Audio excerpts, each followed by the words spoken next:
Hi friends, welcome back to another bookish video.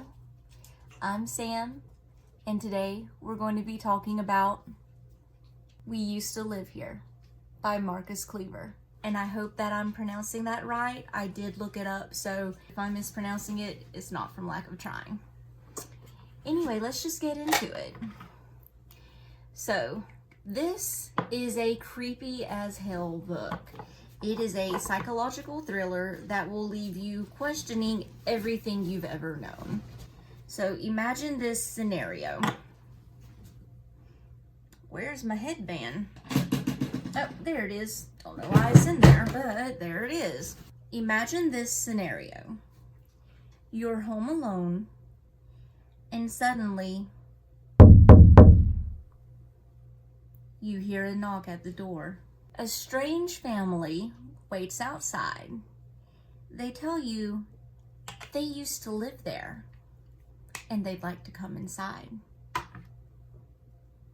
Sounds like the start of a horror movie, right? Well, this is exactly what happens in We Used to Live Here. Eve is at home by herself. Her partner Charlie has gone into the local town. Eve is a people pleaser with anxiety, so when the strange family asks her if they can come inside, she reluctantly agrees. Big mistake. Huge. The family wanders through the house, and the husband is pointing out things from his childhood, such as the floor and the painted over growth chart. Then they go upstairs, where he points out his former sister's room. And Eve immediately senses a dark and ominous foreshadowing. She senses some malignant presence. From there, it just gets worse. The family's young daughter decides to play a sudden game of hide and seek in the basement. The father and Eve go down to the basement to try to convince her to come out, that it's time to go home, and they can't convince her. The father says it's best to just leave her alone. She'll come out when she's bored. So Eve has no choice but to wait it out with the family. Around this time, her partner Charlie comes home, and Charlie is surprised to see this family there, but she takes it in good stride. When the mother confronts Charlie and Eve about their relationship, Charlie claps back and shuts her down, and it is a beautiful scene. Finally, the daughter decides to stop playing hide and seek. The family can leave, right? No. Because by this time, a snowstorm has blown in, and it's closed down the only bridge that leads to town. So everyone is stuck there until the bridge opens up. So now they're having to sleep with these strangers under their roof. My anxiety could never. In the middle of the night, Eve wakes up. She sees the basement door open. She walks over to it, only to see an ominous black shadow hanging out on the stairs. As it starts to approach her at the top of the stairs, she finally comes to her senses again and shuts the door and runs back upstairs to the safety of her partner Charlie. Trying to tell Charlie what just happened, Charlie brushes it off and just rolls over and goes back to sleep. How? I would never be able to sleep again. Anyway, Eve eventually manages to go back to sleep, and when she wakes up, her partner Charlie is gone. The family is still there. They claim that Charlie had an emergency. She had to run into town. She'll be back eventually. Meanwhile, this family is using Eve's food and Eve's kitchen to cook breakfast. Don't know if that's suspicious or just weird, but definitely creepy. Around this time, Eve starts to notice things around the house are changing. A stained glass window that was kind of the focal point at the top of the staircase is now a regular window. The dumbwaiter that the youngest daughter used to get into the basement by ripping the wallpaper from over it, where it had been wallpapered over, the wallpaper is now securely back in place. Nary a rip on it. Little things like that. Well, I guess the window's not really a little thing, is it? But Eve is wondering where Charlie is. She's scared that the family has done something with her. There's something not quite right about the family. Finally, Charlie returns and the family leaves. And Eve tells Charlie, we're not going back in this house. There's something going on.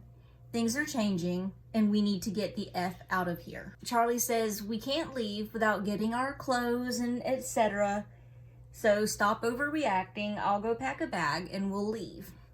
And Eve, despite her pitching a fit, watches Charlie go back inside.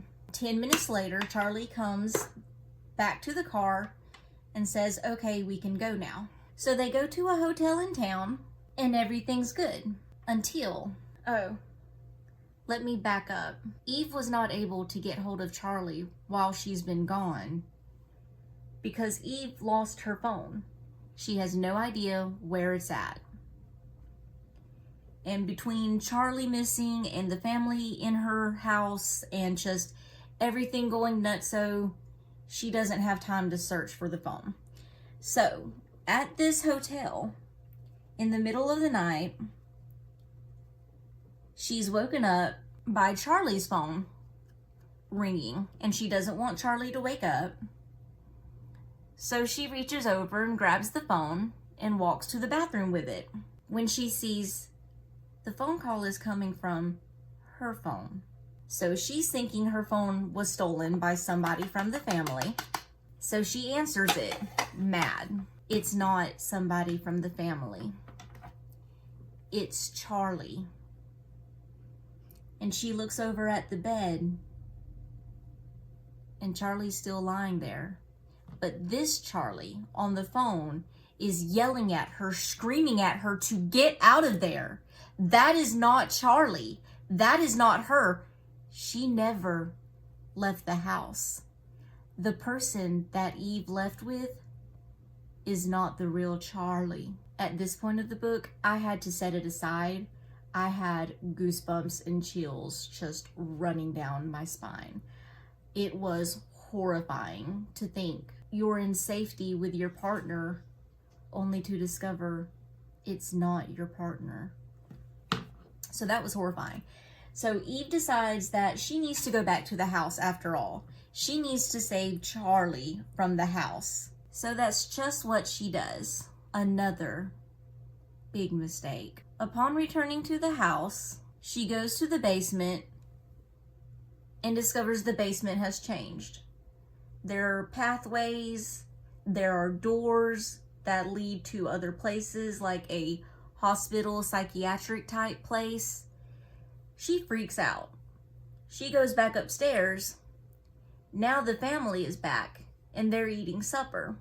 They claim that this is their house, has always been their house, and she's the father's sister who has had a mental breakdown. She lives with them because she has no place else to go because she's crazy. And they tell her her name isn't Eve, it's Edith or something like that. The more she tries to explain that she's Eve, this isn't their house, this is her house, along with Charlie, the crazier she sounds. So she agrees to go with it for the moment. And I don't want to say what happens, but eventually she stops going with it. And she gets locked up in a psychiatric ward for her protection and the protection of those around her. The book ends with an unknown person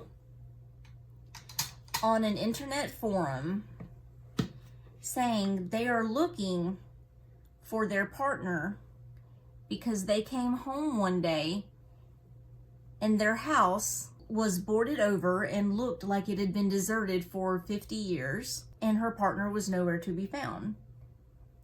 So we can surmise that this is Charlie after she returned from town On the first day, by the time she returned from town on the first day, all this had already occurred. She never came back home.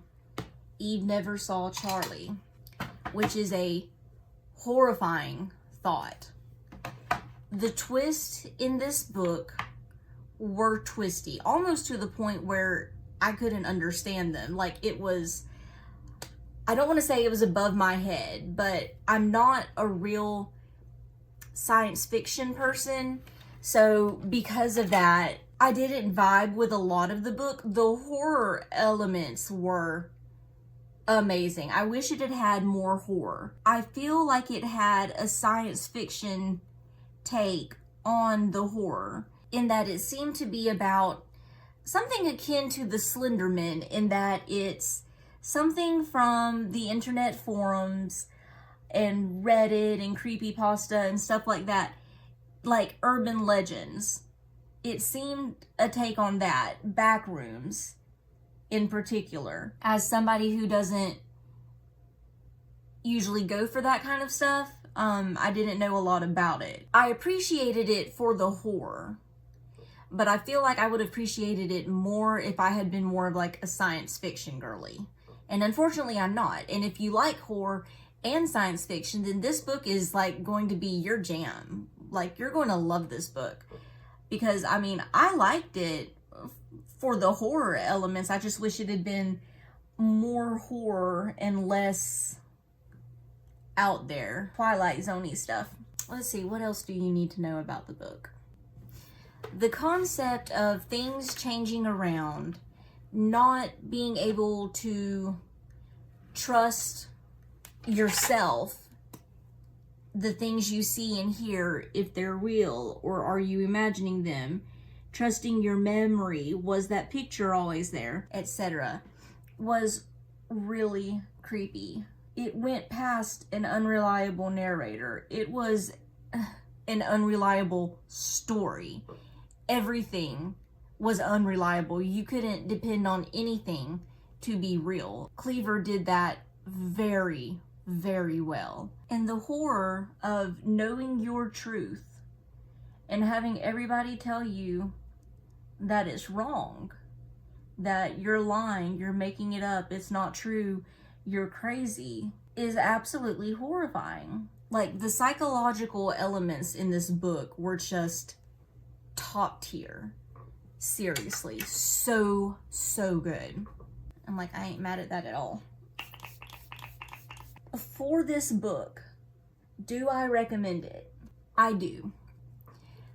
I will note, however, if you are simply a horror fan, you may not enjoy it as much as somebody who appreciates horror and science fiction.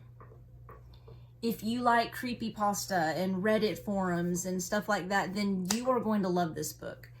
If you like horror, like only horror, you'll appreciate the horror elements. You may not vibe with the whole book. It may be a little out of your league, like it was mine, but I still appreciate it for what it is. It was still a great book. I believe I rated it 3 stars.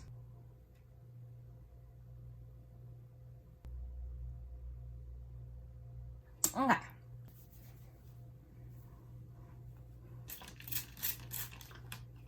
Every time I get powder all over me. So this is the final look. Thank you so much for watching.